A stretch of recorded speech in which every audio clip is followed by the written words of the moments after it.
Hello and welcome to episode 295. Right, for this video guys, I'm on the bank for 3 nights and I'm on the Linear Fisheries complex. What you see behind me is Hunt's Corner. Those of you that are long-time followers of my videos will know that I normally do sort of one Hunt's Corner fishing session every year round about summertime. It is summertime and this is my once a year session. Again, those of you that follow me will know traditionally Hunt's Corner is normally fairly good to me, normally chucks me a few fish, and those again who followed me for probably at least a year will know that when I was on here last year, Hunt's Corner wasn't good to me and I blanked. That was only the second time I'd ever blanked on here. My first time being here for winter session, which I don't really count anyway because winter sessions are hard. But yeah, so last year I was in peg 4 and this year I'm in peg 4. So yeah, I thought I'd come back to the peg where I blanked, try and put the rights wrong and hopefully not blank again. I've just turned up in my swim, as you can see, kit everywhere, there's more kit behind the camera. My session actually started half hour ago, 10 o'clock here after starting sessions on Hunt's Corner. It's now 10:30, so as you can tell I'm already behind. As I've been putting kit down in the swim, I have seen a couple of fish just bosh out right in front of me. So that's a good sign. But I have spoke to a couple of other anglers who have said they haven't had anything yet. So right, I think first things first, I've got some PVA bags tied up in a bucket. So just to get fishing quickly before I do anything else, I'll get the rods set up, get the alarms set up, and just pub chuck 3 PVA bags just to get fishing, get the camp set up. And then I can then maybe wind the rods in, do a bit of marker at work. Normally, I know the Hunt's Corner isn't very weedy normally, but I was just chatting to a chap who's setting up in peg 6, and he was saying it's really weedy in front of him, but I can't see anything in front of me, so if there is weed it'll be subsurface. Right, that's enough waffle for an intro. Let's go fishing. Right guys, so 11 o'clock and we are ready to start fishing. So as I said in the intro, just to get fishing quickly, I'm going to chuck out just some ready tied PVA bags I had in my bucket. But to be fair, I'm probably going to do this whole session on PVA bags because normally that's how I've always fished here, and apart from last year, normally done pretty well on that tactic. So it's just naked line all the way down to the PVA bag. I've got a big loop, probably a 6-inch loop there tied, so it's easy to get the PVA bags on, or loop to loop style, especially with the way I do my PVA bags now with the insert stems or the loops on, so makes it quick and easy to change PVA bags. And then about 2 foot up from the line there, I've got a flying back lead just held up in place by a side pierced rubber bead there. So, and then after I've made the cast, I'll put back leads on as I always do. Like I say, I've got no idea whether it's weedy up there or not. Like I say, once I've got the camp set up, we'll wind all the rods back in later on, get the marker rod out and just double check. But yeah, as I said again in the intro, this is just going to be pub chucks just to get fishing quickly, and then yeah, we'll sort something else out later on. But to be fair, it probably won't be a lot different. Hook bait wise, as they're pre-tied, I can't even remember what hook baits are in. I think these were tied up from when I was at Linear Fisheries in the cabin lake with Darren. So if I remember rightly, it might be yellow hook baits, either beet banana or the sweet corn bait. I can't really remember, to be honest with you, but yeah, at the end of the day, it don't matter what's in them, it's just to get fishing quickly, which I'm not doing because I'm waffling on about fishing quickly. The irony. Right, let's get fishing.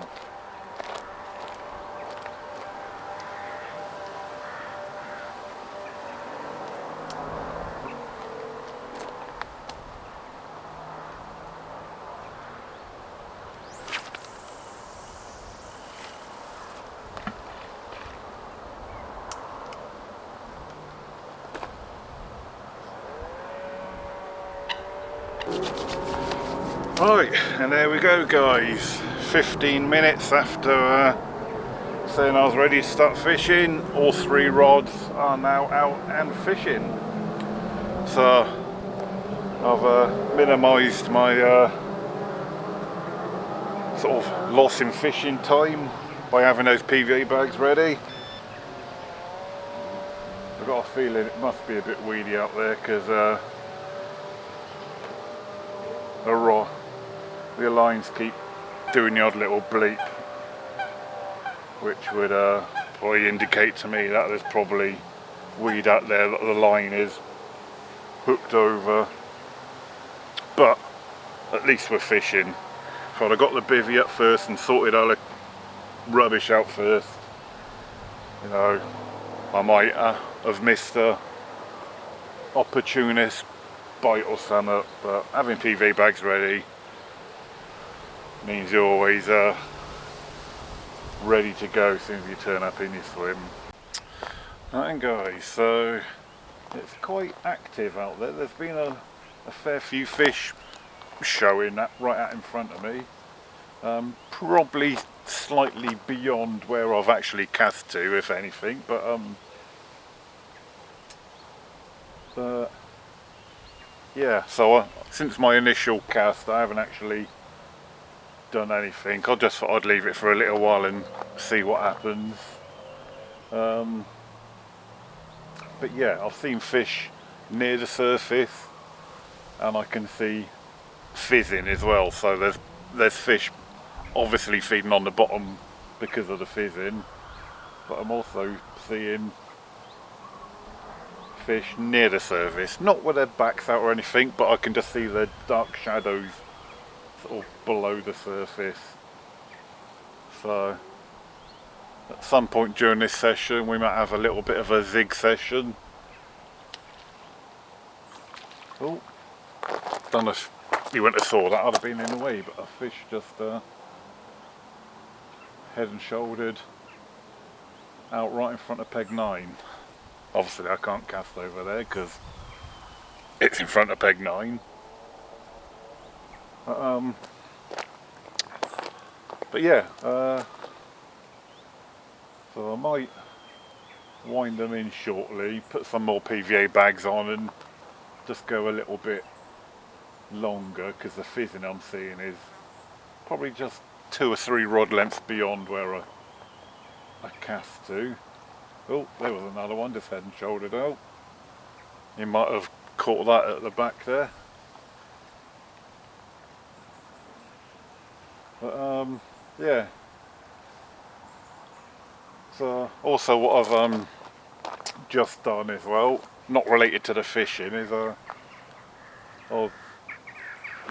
hopefully I wanted to get some drone shots during this session. So I just phoned up, emailed Chris Blunt, fishery manager, said, you know, I'm down here fishing, is it okay to put me drone up to get some aerial shots of the lake and that for this session? And he said what I had to do was call Bryce Norton flight control people, aircraft control, whatever you call it. Anyway, so yeah, I've not long been on the phone to them. They take all my details, my flyer ID number, asked me times I intend to fly, or I said I can't give you precise times because I'm here for 3 days, but it will be between the hours of there and there. They asked me how I intend to fly, so I said probably no more than 100 meters. They asked me for my operator ID, which I give them, and yeah, give me the go ahead to fly me drone. So that is all good. So hopefully during this session you will see some nice drone shots of the lake. So thanks to Linear Fisheries, or more specifically Chris Blunt, to say, yeah, not a problem as long as you get aircraft control at Boys Nautilus permission, which they did grant, so lovely jovely. But yeah, I think, oh, there we go. Should have seen that one, that was a full body boshell. So yeah, so I think the next move is to bring the rods in and just chuck them out a little bit longer. And guys, so as I said, I was going to redo them long, and I've already done those 2 rods. Again, not any particular distance, kind of just pub chuck them, but they've definitely gone longer. They're probably 3/4 of the way across the lake now, so this is the 3rd one.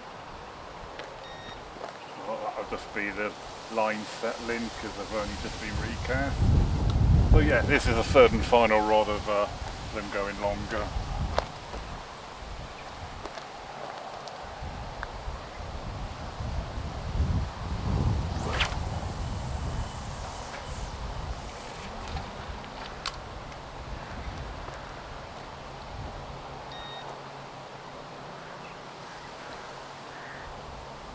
There we go, all 3 rods out a bit longer now.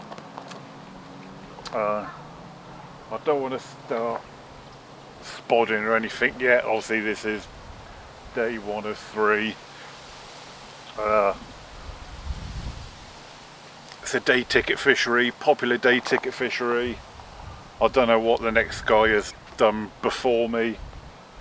I don't know how long the swim may have been empty for. It could have been empty for a few days. The last guy could have left this morning. He could have been here for a few days, putting loads of bait out as well. So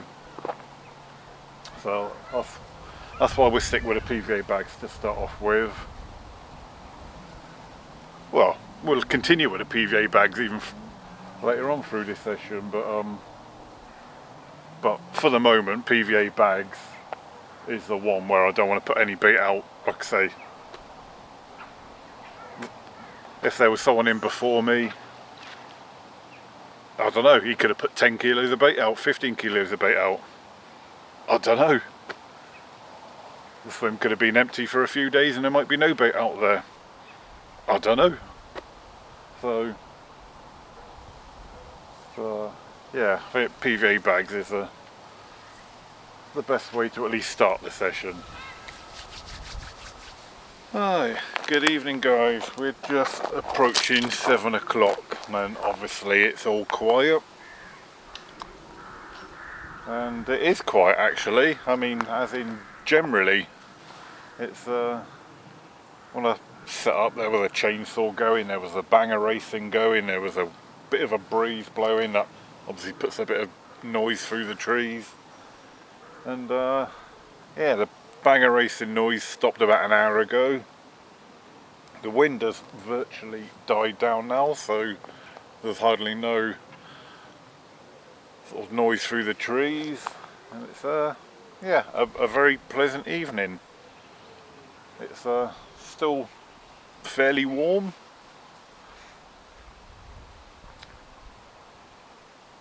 Just had a nice pizza cooked on the cob. Yeah, enjoyed that with a nice can of cider. In fact, I'll probably even have another can of cider after this update. But yeah, I haven't touched the rods no more since I chucked them long, and I think, to be fair, I'll probably just leave them now.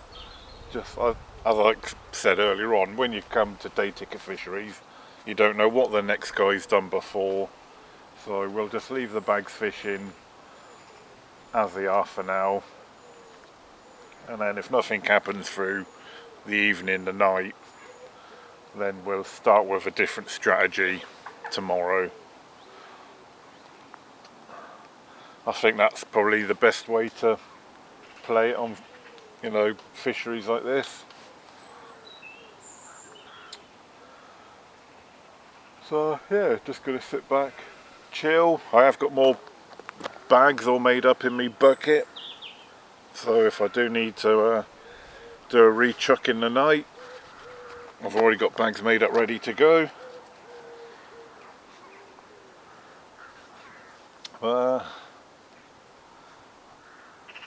Yeah, and yeah, not a lot else to say really, just time to sit back, chill, relax, enjoy the peace and quiet that we got now.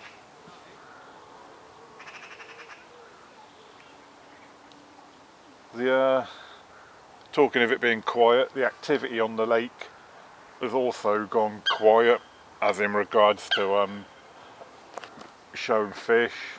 I don't think I've seen a fish bosh out or top probably for the last couple of hours now, so that's completely died off, which in my head means that's a good thing, because they're now going down and deeper to where my rigs are potentially. But yeah, right,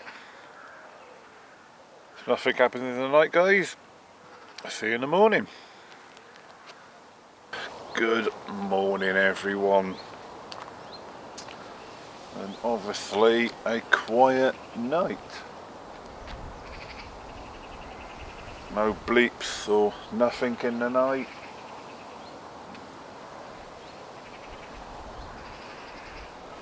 Whoa.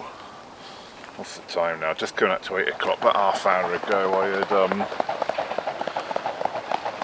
something going on the bank behind me, sort of to my right. So, what's that noise? So I got out my bivvy, and the lad who's fishing to my right, he had a fish on his unhooking mat, flapping away, going mental. So yeah, so he's had at least one. He turned up the same time I did yesterday.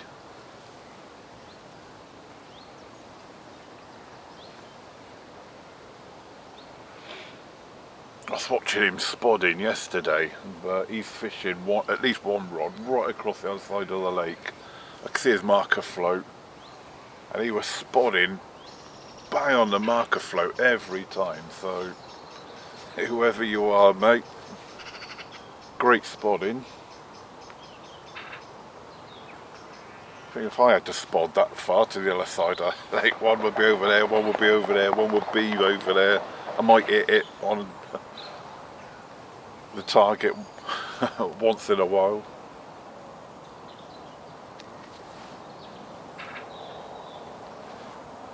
But yeah, we'll probably get out the spod rod today, myself, to be fair, because you know,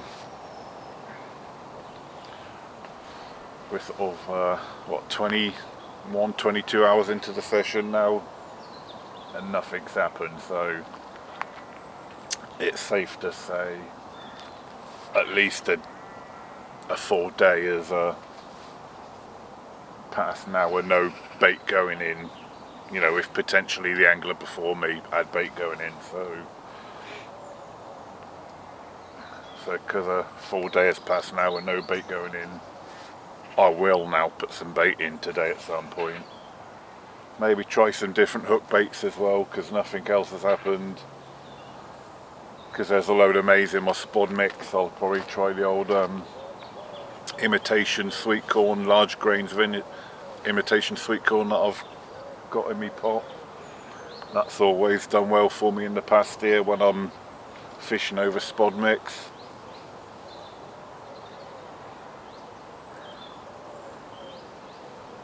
So yeah, I'll get some more PVA bags tied up later on with the old fake corn in them. Fake corn and beetling's always been a winner for me in the past. And good thing about fake corn is that also it's impervious to the crayfish that's in here.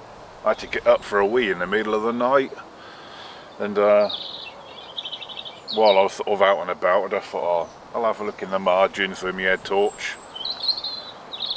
Just crayfish everywhere. I know they don't normally go out so much into the deeper water, but yeah. I managed to stab one of them in the margins with me way crook, right through the middle of the body. I thought, what a shot. Chucked it back in the lake because obviously I'd killed it. Gone today, so the other crayfish have obviously eaten it. But yeah, I think that's the plan today. I say we'll get out the marker rod just to make sure it's not weedy. I know there's a gravel seam out there, so which is normally about 11 wraps, so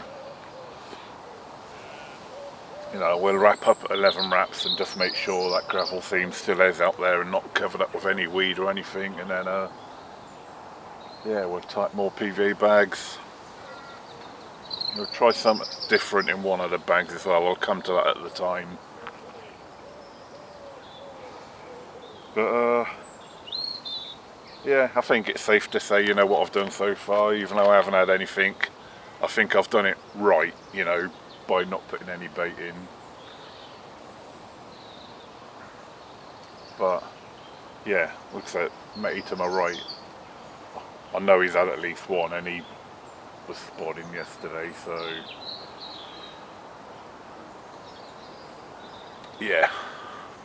Right, that's enough morning waffle. I'm going to get on and make me breakfast first before I do anything. Like I say, it's literally just about to turn 8 o'clock now, so still early. But, so yeah, we'll get some breakfast on the go, and then we'll switch up what we're doing after that.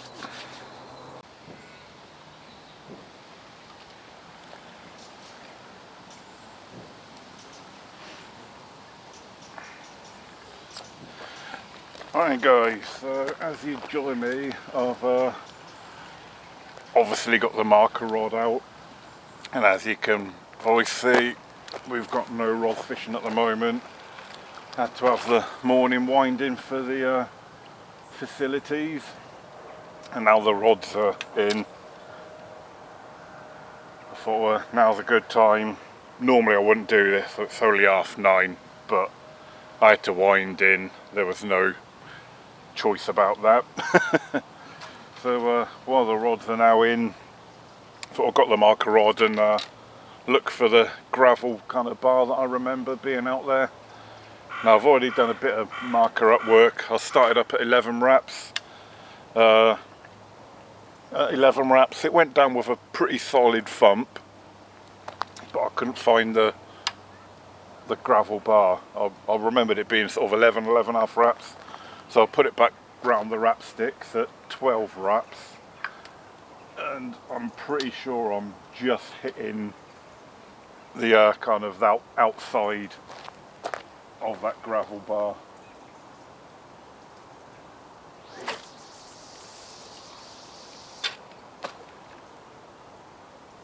Dunk, yeah, goes down with a proper solid dunk. Yeah, and it is. And then it comes back nice and clean. So yeah, we are just on the edge of that I say bar, it's not like a bar where it sort of comes up. It's completely flat, but it's like a gravel seam out there.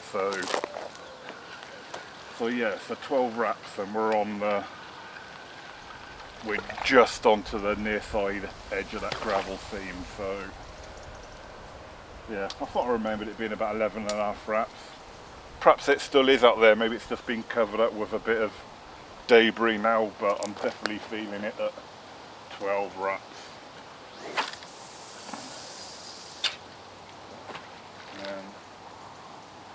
dunk. Oh, that's a bit of a softer drop, but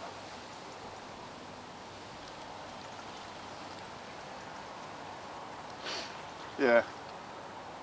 Oh, there. Right guys, so I think I've figured out what's going on and remembering what's happening in this swim now. Right, so where I'm going to put the left rod, which is a particular taller tree on the left hand side of the swim, the gravel bar is at 10.5, well it's 10 wraps and 4 foot. But if I carry on at 10 wraps and 4 foot down to my right, it's a hard bottom, comes back nice and clean, but the gravel bar's not there. So I'll put the wraps back to 12 foot and started off at the right, swept back to my left and found the gravel bar again. So obviously it must come down so far, bend out a little bit further. I always remembered it being sort of around 11.5 wraps, but where I only kind of do this Hunt's Corner session once a year, old age and everything, I have to remind myself what's what. I'm sure if you go further up, like pegs 5 and 6, the gravel bar is in a dead straight line, straight down the middle of the lake. And then, yeah, and I found like must be the corner of it, which would be my left down rod, and then it must obviously sweep out away from me to 12 wraps and then carry on down, because yeah, that's obviously what I've found. So yeah, so when the rods go back out, it's going to be 10.5 wraps, 12 wraps, 12 wraps, sorted. Right guys, you probably won't be able to see it. I'll put a little infill in it now, but the float is out there now, and we've got approximately 9 foot out there. That's on the 12 wrap mark. So I shouldn't imagine there'd be much difference between all my areas I'm going to fish out there, but yeah, approximately 9 foot. Right then guys, so this is my take 2 at filming this piece, because I just realised after attempt number 1 the battery ran out in my microphone mid film. So if the last couple of pieces of film where I'm talking about me spots and me marker work sound a bit quiet, it's because my battery was going, and I only just noticed halfway through what was take 1 of this piece. Right, so as I've already said, but you wouldn't have seen it, so I'm getting the PVA bags ready to go back out. So I have got 2 types of imitation corn with me,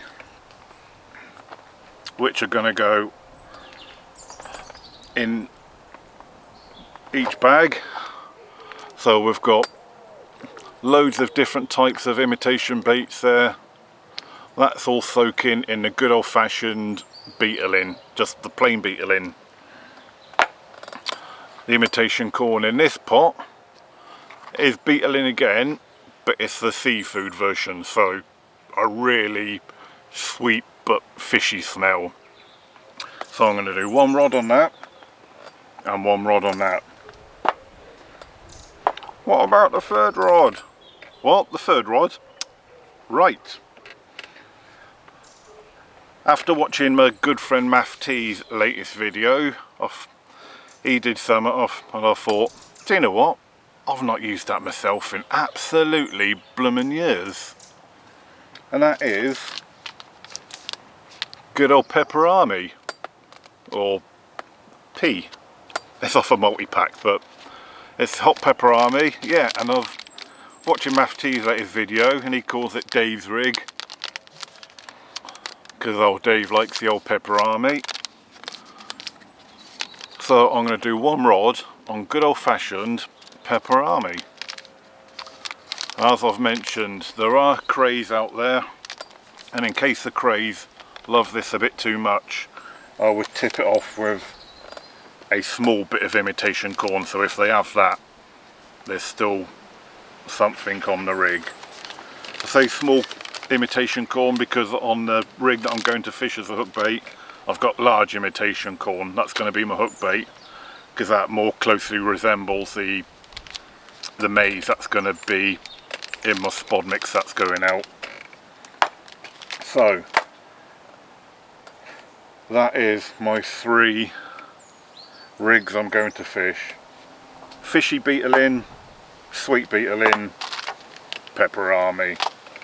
Right, let's get these PVA bags made up so I can get day 2 underway. Right guys, so as you can see, all 3 rods are back out. I was going to put 2 of them out and then film one for the blog. You know, a bit of content for the blog, but I completely forgot. So anyway, the right hand rod is the rod with the pepper army, middle rod is the regular beetle in, left hand rod is the seafood beetle in.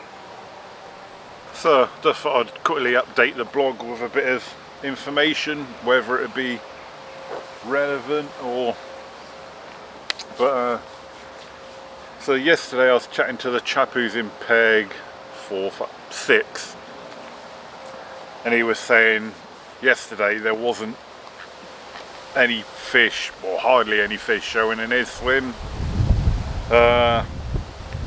This morning when one of the lads who's fishing right at the very end of the lake in peg 7 and 8 come past, he was saying that the fish were absolutely stacked up that end of the lake. If you remember yesterday, the wind was blowing that way. As you can probably see on the water, the wind is now blowing the opposite way, from left to right. Coincidentally, this morning the guy in peg 6, you might be watching this now, mate, sorry I didn't actually get your name, but he was saying that now the wind's blowing this way, he has started seeing fish showing in his swim, so that would suggest the fish are slowly moving on the wind and sort of heading down this way. Apart from the odd show, I've not really seen much in front of my swim this morning, but yeah, if the fish are moving on the wind, then hopefully sometime later on we'll see more activity in my swim. If that happens and that theory's correct, I'll let you know.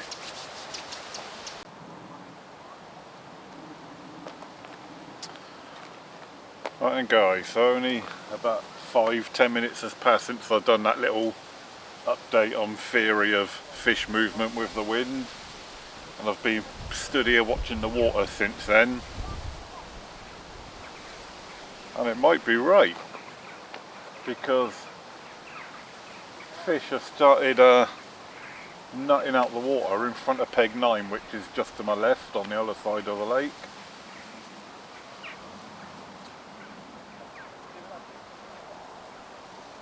So fingers crossed. Oh, heron just took off from the trees.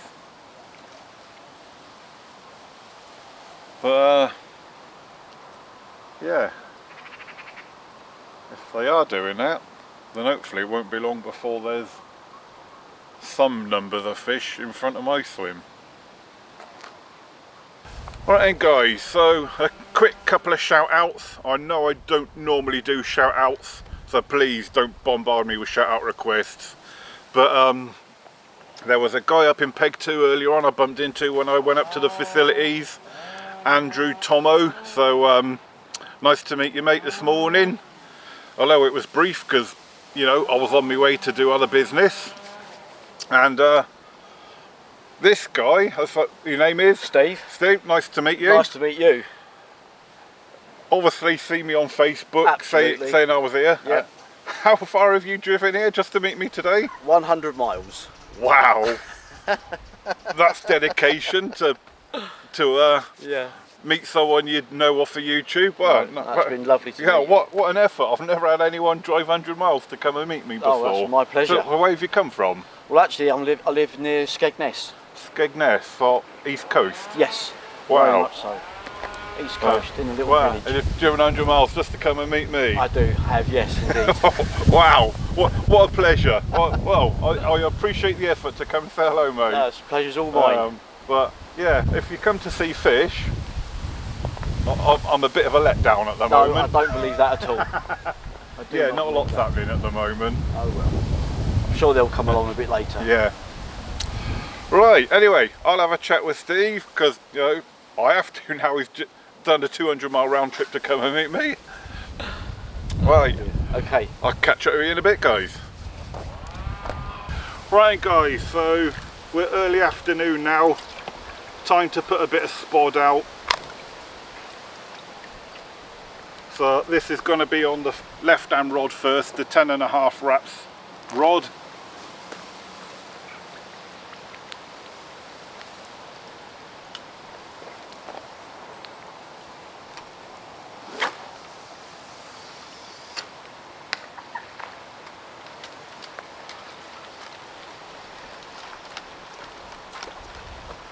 So I've got my normal particle mix. You've seen it a few times before, but it's just a mix of various different particles, mainly hemp, maize, the stuff Linear kind of lives on, really, guys.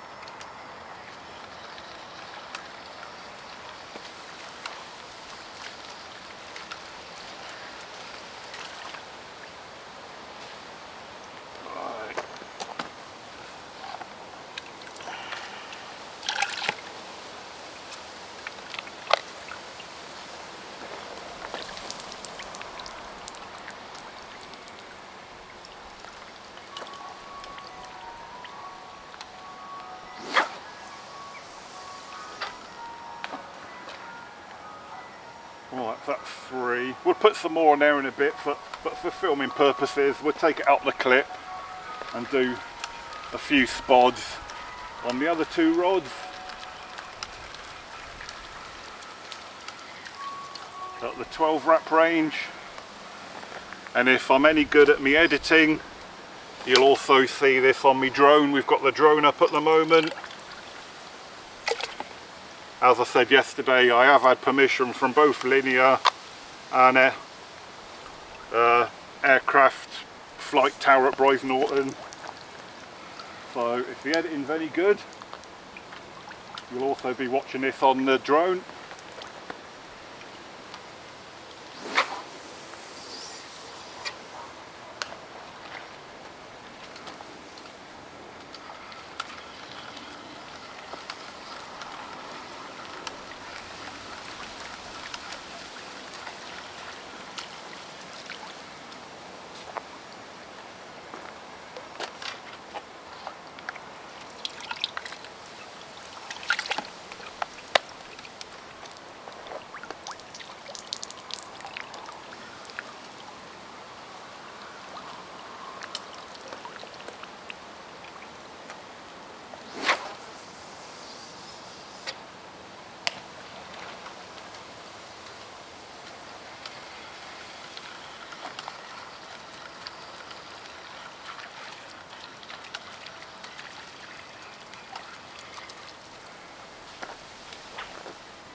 Alright, let's do a few more then, guys.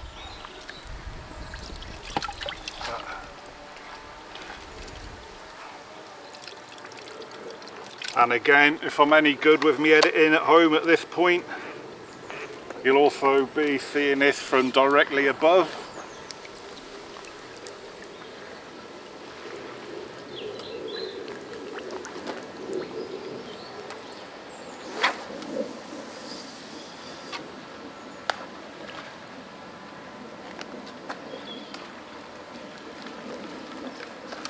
and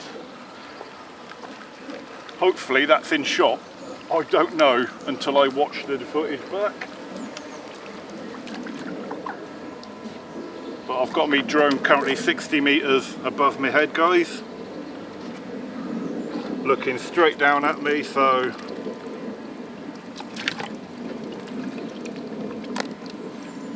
hopefully this is landing in shot to make some good content for the blog.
Right, that's all I'm going to do for now, guys, just for the blog. And then I thought I'll get the drone back down, and then also get some scenic shots of the lake as well for the blog for you to look at, guys. Seeing I've been granted permission to be able to do that. But I will put more spod out, so but I'll do that off the camera, obviously, so I don't drag the blog out for too long, guys.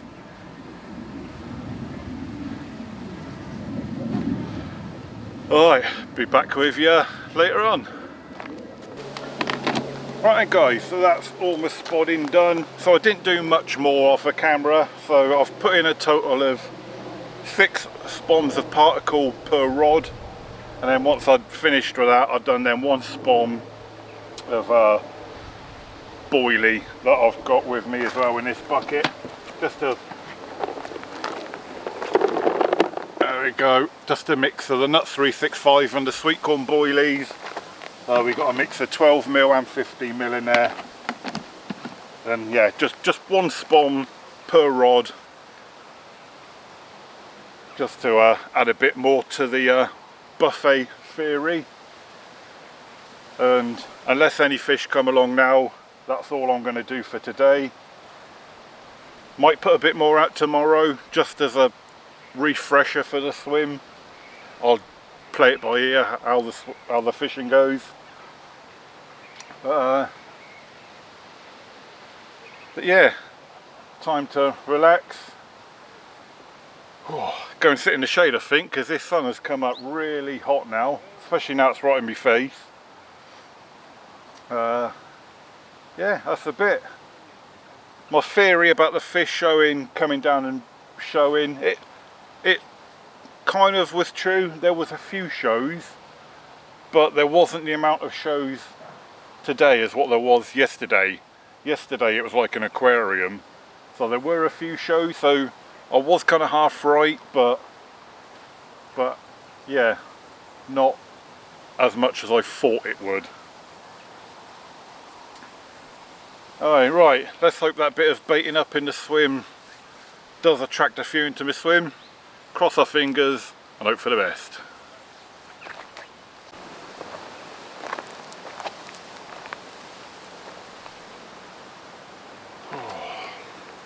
Right then guys, so obviously all still quiet.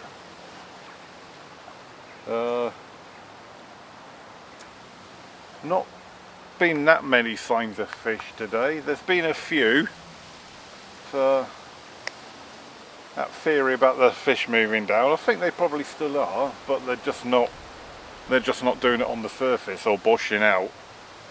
The 2 lads who I said have been doing really well up in peg 7 and 8, they come by not long ago, and said they have noticed a considerable lack of fish in their swim today. So yeah, so the fish definitely have moved, but yeah, no my luck, they've probably done it all subsurface, and they're probably at the other end of the lake now, I expect. But yeah, Steve, who come down to see me, left about an hour ago, and he was showing me on a map, on Google Maps, where he lives, and it actually was 150 miles to drive here. So just a smidge over a 300-mile round trip just to come and say hello to me. So no one's ever done that before. So yeah, so cheers Steve, I appreciate the effort you've put in just to come and say hello to some random idiot off of YouTube. Yeah, wow, that's amazing. 300-mile round trip just to come and meet me. Yeah, really appreciate it, Steve. It's nice to meet you. And yeah, one day, whenever that'll be, I will come up to Norton Disney to come and have a fish with you. It's only fair, seeing you put in the effort to come and see me. I'll make the effort to drive up to Norton Disney to have a fish with you, mate.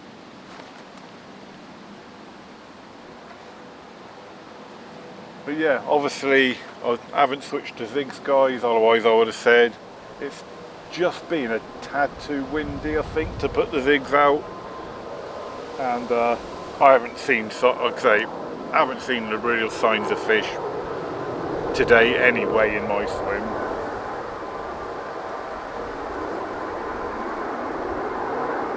Plane just taken off from Bright Norton.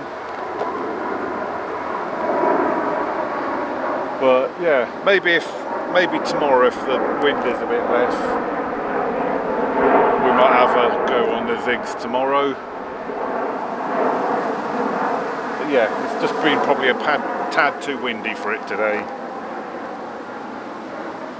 Well, still all quiet, guys, but it is a little bit cooler now. The sun is in the distance, as you can see, but it's yeah, it's behind some clouds at the moment. It won't be long before it drops behind those taller trees in the distance. So yeah, so because it's getting a bit cooler, I've got my dinner on the go.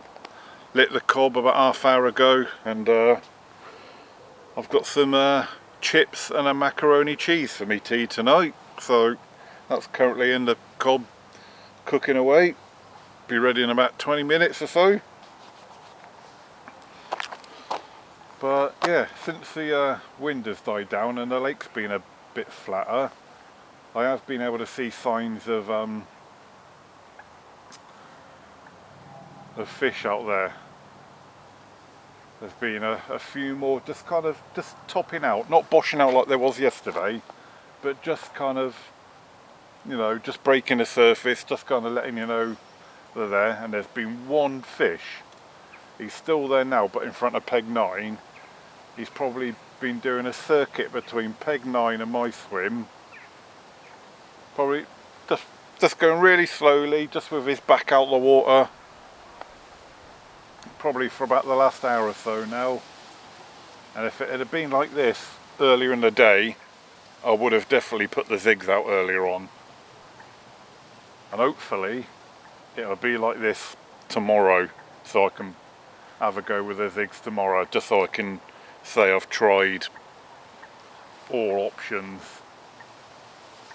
It's definitely looking good for a Zig, but yeah, it just looked too windy and too blustery for earlier on. So I'm crossing my fingers it'll be a bit calmer, a bit flatter how it is at the moment. I don't know if you can tell at the moment on the screen. It's hard to tell on a screen that's only about 2 inches by 1 inch. But yeah, a bit ripply on this side, but once you get over to where I'm actually fishing, it's nice and flat. So I'm hoping it will be like that tomorrow as well.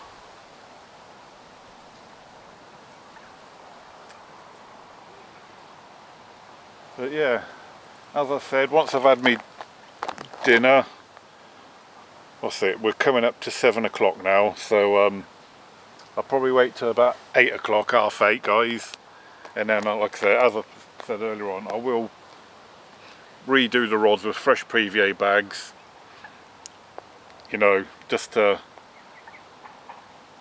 zhuzh up the area with fresh attraction rounding up bait. The 3 PVA bags I've got tied up are exactly the same hook bait combination as we're fishing with at the moment.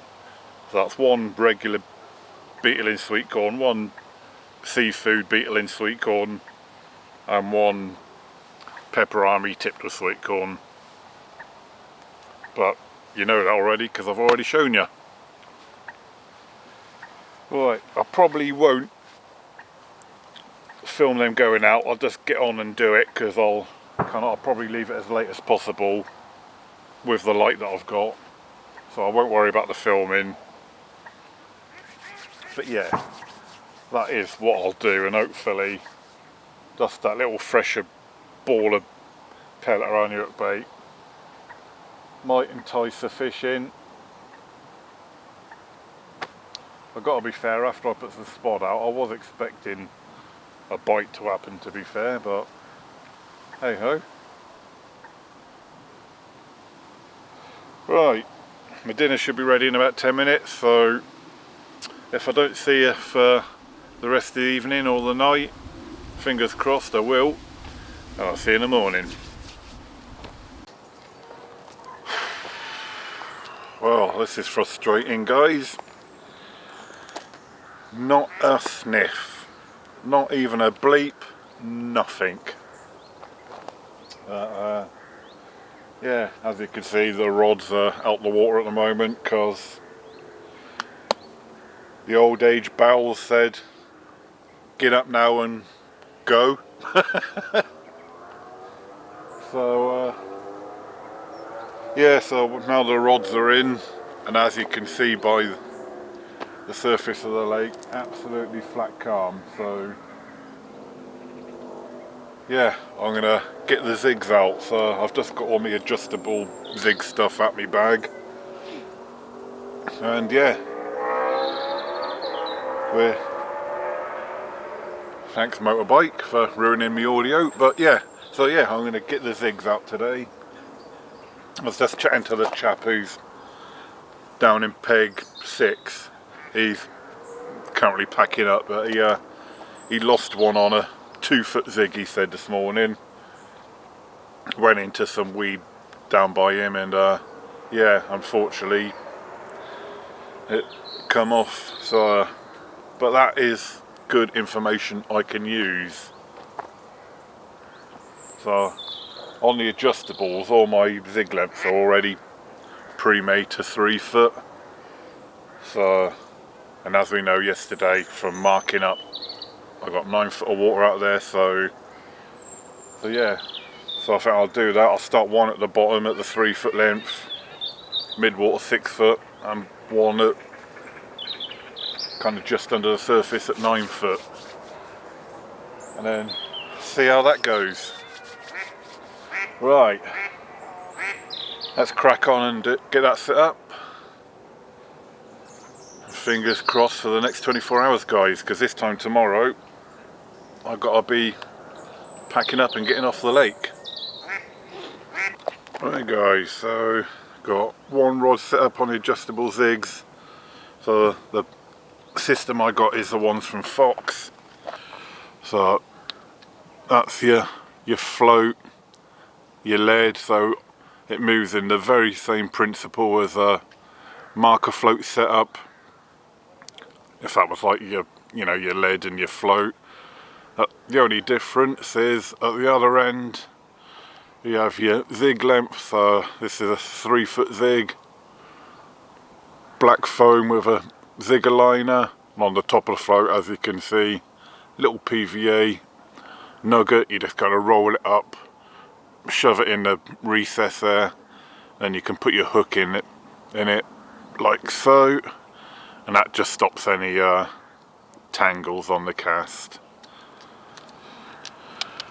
Right, so this one I'm going to leave on the deck, so with the lead right next to the float, so effectively it's just going to be a 3-foot zig to start off with.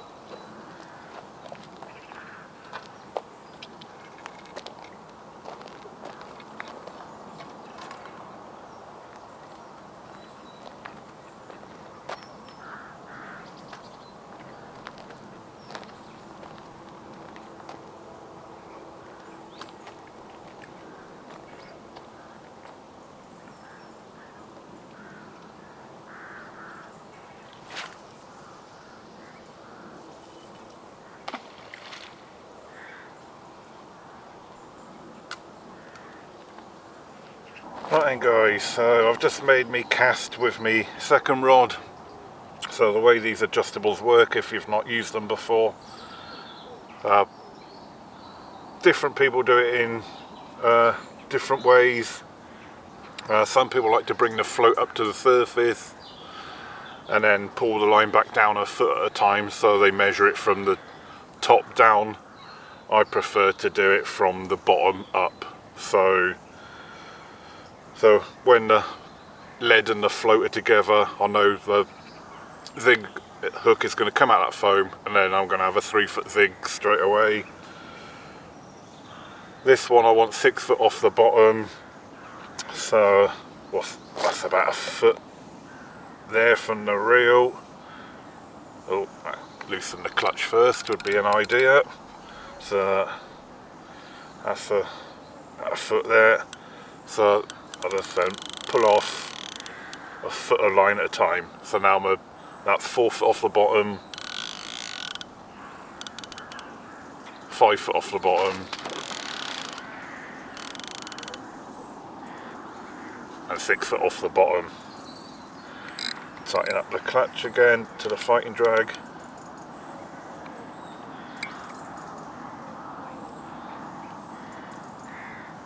Line back in the alarm. And there we go. 6 foot zig. Right, so that's it in guys. As you can see, all 3 rods are now done. So as I've already said, right hand rod 3 foot zig at the moment. Middle rod 6 foot zig at the moment. Left hand rod is 8 foot. Now I've chucked that one towards peg 9. So if anyone goes in peg 9 later on, I'll probably have to wind that in and bring it a bit round more in front of my swim. But I have seen a lot of fish boshing over there, so while that's empty, I'm going to be cheeky and whack a rod over there. And that one's gone to 8 foot, so that one should be just below the surface. Should be. Right, now we're set up on zigs for the day guys. I will chill now. As I said, they're adjustable, so if nothing happens in an hour or so, I'll adjust them all a little bit, which is the whole idea of them. But yeah, for now, chill out, put my breakfast on, keep them fingers crossed.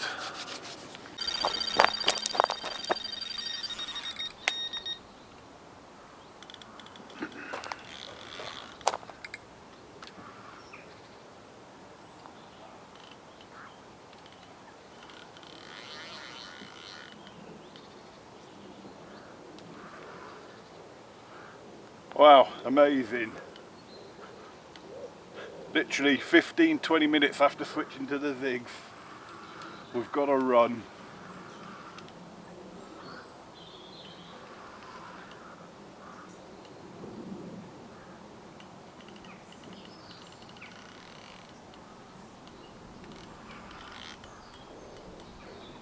Oh. Have I been fishing the wrong tactic for 48 hours?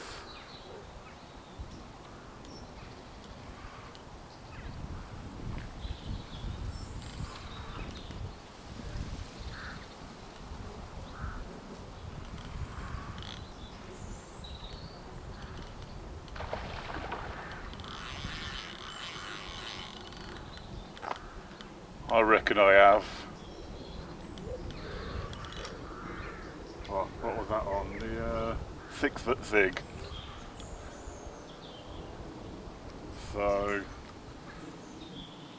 what's that? Up in the kind of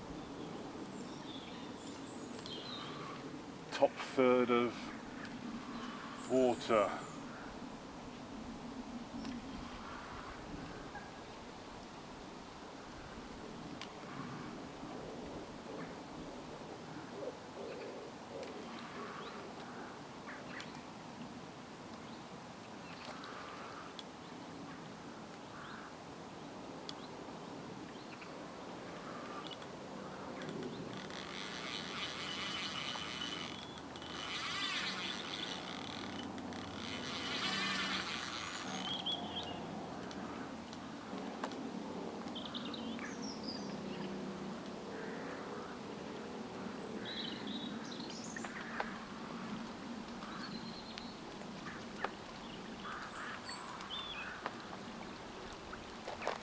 Oh, and now it's just started to rain. That wasn't on the forecast.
Common.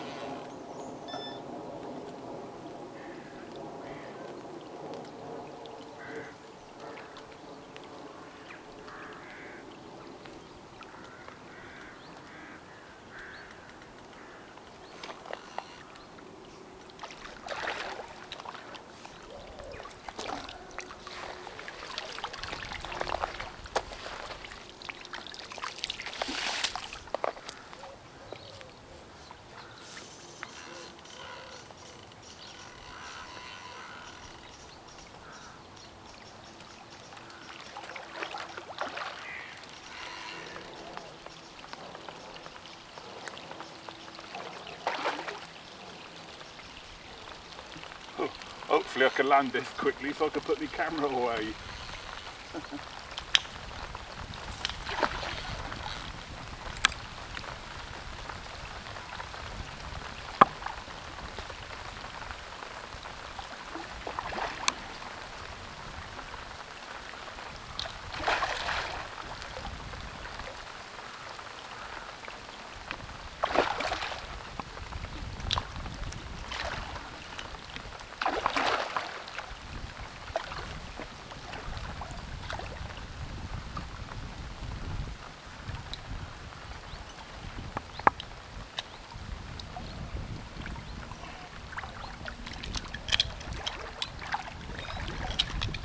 Hey, it's not a blank.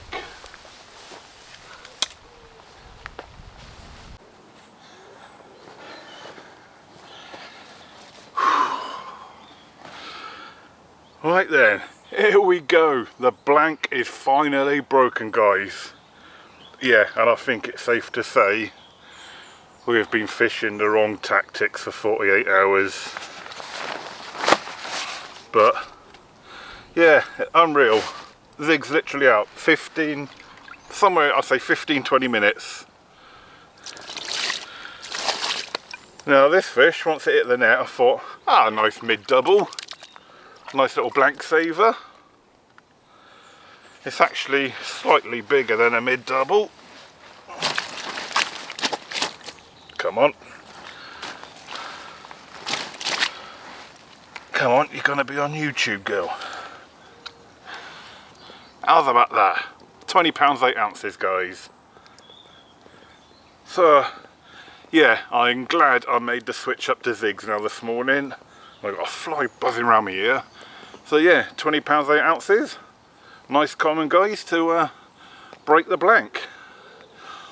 That fly is now on the fish. So yeah, I'm happy with that. So yeah, as I said, adjustable Zig. This middle rod set at 6 foot. What was it? All black. All black. Oh, where is it? Yeah, black Zig liner, black foam.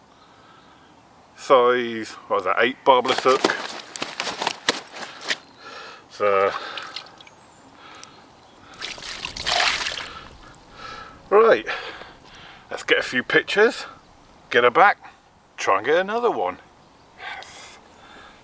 Right guys, so as you can see, rod's back out, obviously fish is back in the water, so we've made some adjustments because of that capture.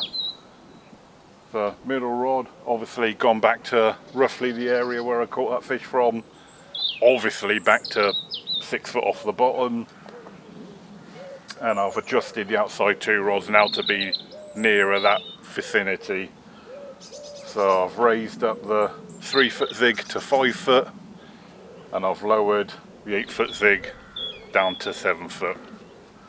So we're in that kind of middle water vicinity now, 5 foot, 6 foot, 7 foot.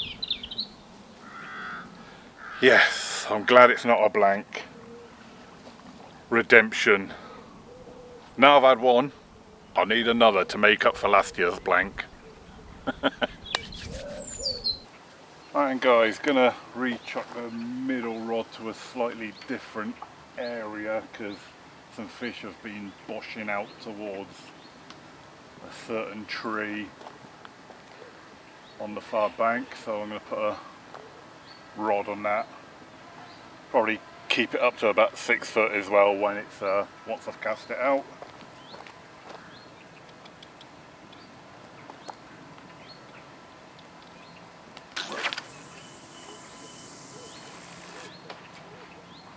Yes, that's pretty much on the money.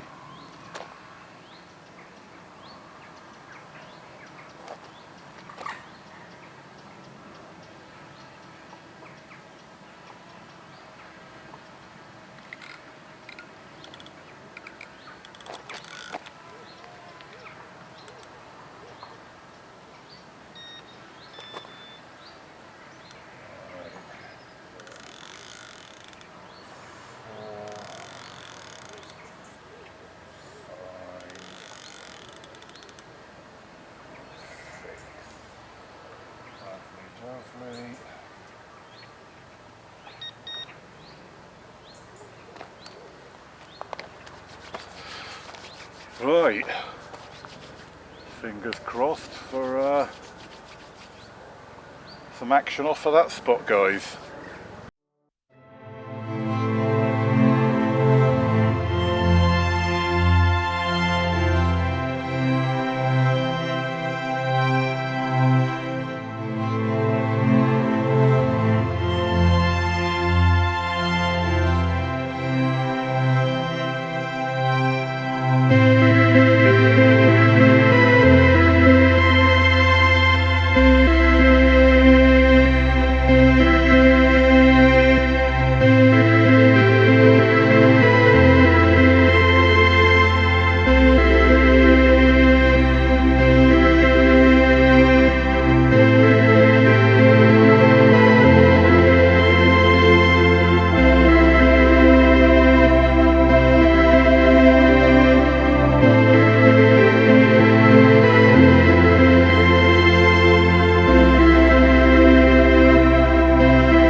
seems to have gone a little bit quiet after that first fish, guys. We are now 1:30 in the afternoon. Been rechucking the zigs into sort of different areas. I've got them all at 6 foot at the moment at the range that they're fishing now. I've chucked them all sort of 3/4 away across the other side of the lake, because that's where the fish were showing and it's a little bit calmer over there. I had a small change I made. On one of the rods I had a yellow zigger liner with black foam on the zig, so I've switched it up to a red zigger liner with black foam. The other 2 rods are all black, like we've seen that I caught on. But yeah, I've had them all at 6 foot since the last cast, because obviously that was where the depth I caught from.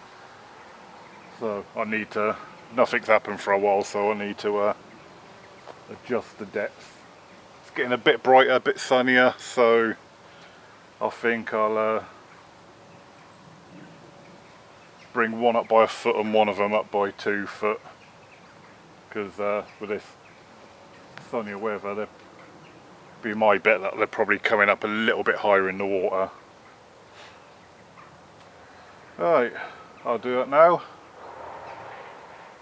Hopefully we'll get that second fish. Right guys, so I'm trying another tactic to work alongside the zigs, and that's bombing out some dog mixers to see if I can get the fish feeding on the surface. It's a tactic that's worked well for me before, and on this lake before. I mean, it's quite a few years ago now, but I did a blog in Peg 9 where I was kind of fishing over depth zigs with mixers over the top. Admittedly, on that occasion there were loads of fish on the surface, but it's nice and warm, not sunny because it's kind of overcast, but because the lake is nice and flat and you can see what's going on. I'm just going to put some mixers out. There is an ever so gentle breeze from my left to my right, so if I start off by bombing them over to my left so the mixers kind of drift into my swim.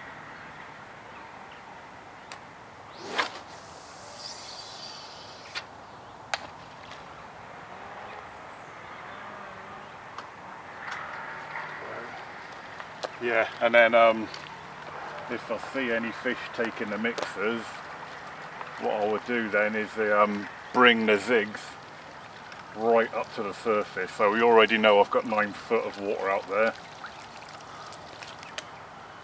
So if I see the fish take any of the mixers, I will bring the zigs right up to, well, probably just under, and even, like I say, over depth, which basically means the zig will be on the surface acting like a,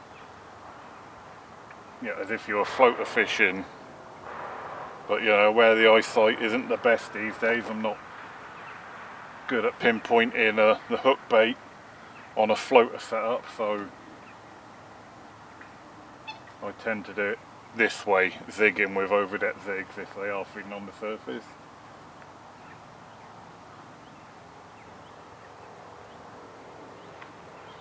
And if I don't see any getting taken, I'll probably bring the zigs right back down to down low again, and then sort of work my way up.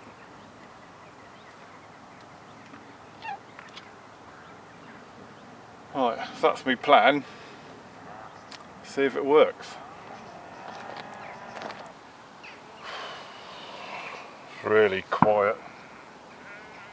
We are 4:10 now, and yeah, it is so quiet. I mean, this is brilliant zigging weather. There's virtually no wind. The lake is practically flat calm in front of me. I've been up doing all the things you should with adjustable zigs, casting them around every now and again, then adjusting the heights, depths, whatever you want to call it.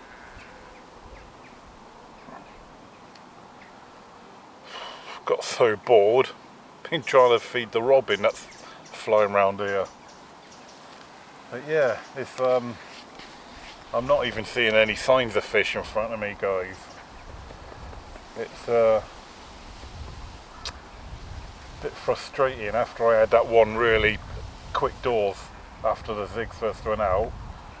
I was thinking to myself, aha, you know, this is what I should have been doing all along. And nothing else, like I said, there's not even been signs of fish in front of me.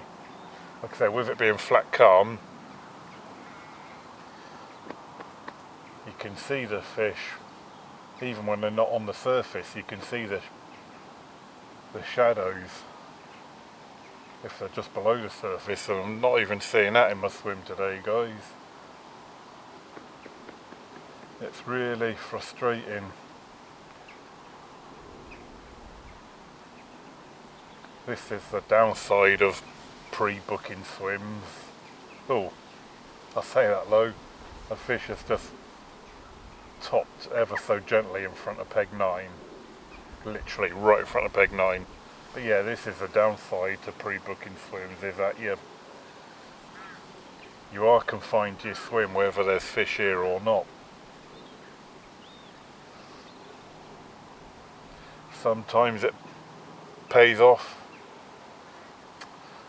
sometimes it doesn't. Right, and guys, it's 6:30. I've literally just done one more adjustment on the Zigs, so we'll give that half hour to maybe 7 o'clock, maybe a bit longer. If nothing else happens on the Zigs in the next half hour with that adjustment, then they're going to come in.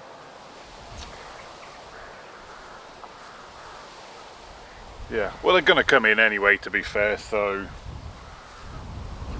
half hour, 45 minutes, that's what I'm giving the Zigs now. So I'll come in, I've got 3 PVA bags tied up. We got the old yellow wafters in the bags. So yeah, last chance for the Zigs, and yeah, and then we'll go back on the deck for the night. I might put out a little bit more spod, not a lot, maybe just 2 per rod, just to freshen up the area. But yeah, like I say, the Zigs have saved a blank, but they've done nothing else all day. Right then, guys, so 7:15, last adjustment on the Zigs has done nothing, so I'm going to get ready to put them back on bottom baits, PVA bags, as I've already said. So I've just put my dinner on, lit the cob not long ago down there, and I've just put a couple of spuds in there to have jacket potatoes for me to eat, which I'll be having with beans and cheese. So they're going to take about an hour to cook in the cob, so that basically gives me an hour to then sort the rods out, get them back out, put a bit of bait out, probably before I need to think about, you know, doing me beans and what have you for me dinner. I know it won't take an hour, but you know, just want to give myself plenty of time. So yeah, I've been on the Zigs all day. It saved a blank, but yeah, it's not done anything. So yeah, it's, and the signs of fish out there has probably, well, not probably, it has been the least amount of shows since I've been here today. There's been no activity. As you can see on the water, the wind has switched again. It's now blowing from me right to me left. The fish are definitely moving on the wind, because I can't remember if I said already, but the guy who was in peg 1 who'd had nothing, when I spoke to him this morning, he'd had 7. Now the wind's blown down that way. I should imagine the 2 guys who have gone into peg 7 and 8 this morning will probably bag up tonight. They'll probably just pass me by. Right, like I said, I need to make a note of the time. So 7:15, my spuds went on.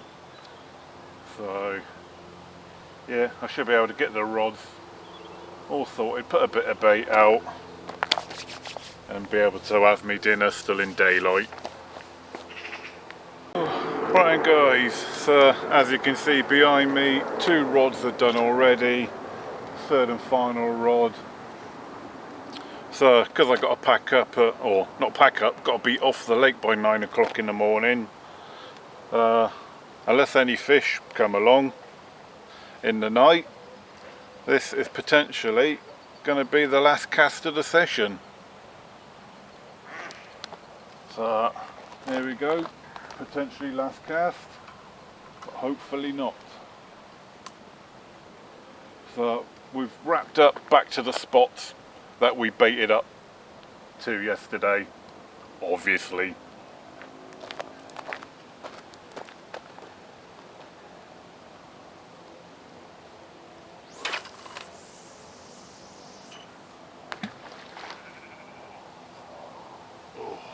Thought I had a bird's nest then, but seems to be okay. What I heard of.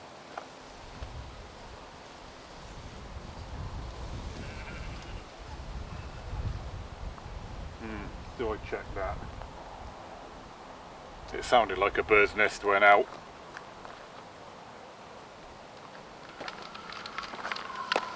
If you're unsure, it's always safe up rather than sorry.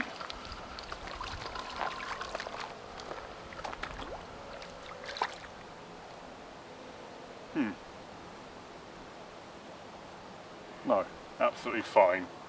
But I'd rather be safe than sorry.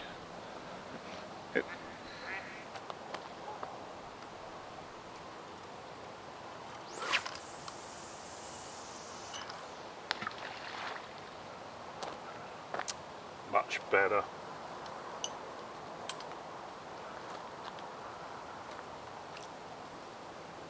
Alright, and as I said guys, just to freshen up the baited spots, gonna do a couple of spoms over each rod. But this time I've dug out the older sriracha sauce again. So little squirt in the spom first.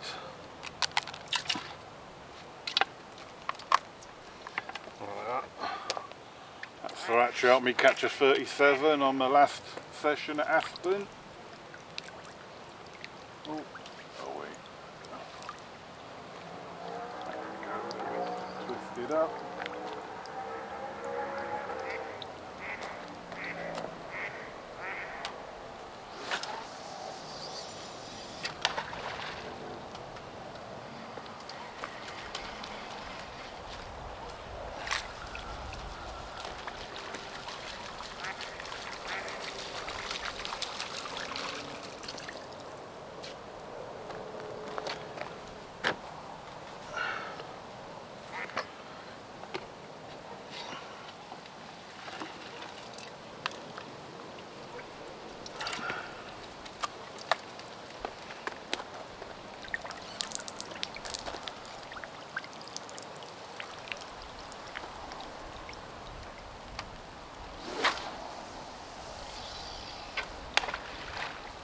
Go. That's the 2 for that rod. Take the line out of the clip, and then I'm clipped up at the 12 wraps for the other 2 rods. But I'll do that off camera guys. Right, hopefully I'll see you in the night with a fish guys. Good morning guys. still really early. So early, in fact, the sun hasn't even had a chance to move round and illuminate my swim yet. Looks nice and bright over there, but where the sun is, it's not had a chance to move round behind these trees behind the camera and put some sunlight onto my swim yet, which I need it to do so I can get my bivvy dry before I pack it down, which has to be in a maximum of 1 hour and 45 minutes. It's 7:15 now. I've got to be at my swim by 9 o'clock because potentially someone at 10 o'clock could have booked this swim. So yeah, so I've got 1 hour and 45 minutes to pack down, guys. I hate early pack-ups for this very reason. When you haven't got the sun on your swim and everything's still damp from the night condensation, yeah, it's not ideal. But hey ho, I knew that when I booked this swim, so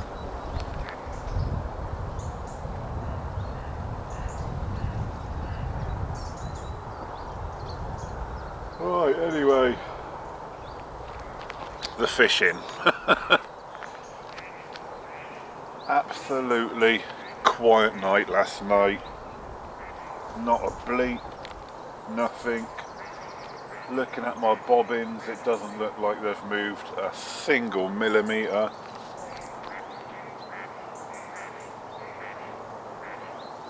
So at the moment, it's looking like changing to the Zigs yesterday was a good move, because that's what's saved this video from being a blank.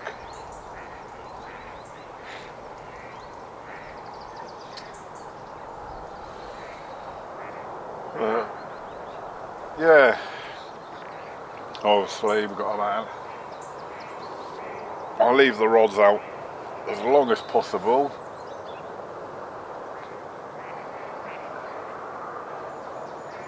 But yeah, unless anything happens, probably in the next hour and a half, it's looking like this is going to be a one fish session. Perhaps the middle of the lake swims just aren't what they used to be, guys. Like I say, and yeah, the people at either ends of the lake I know have done quite well. So yeah, perhaps I just need to make a mental note of that for next time I book on. So I'll either try and get in pegs 7 or 8 or 1 and 10.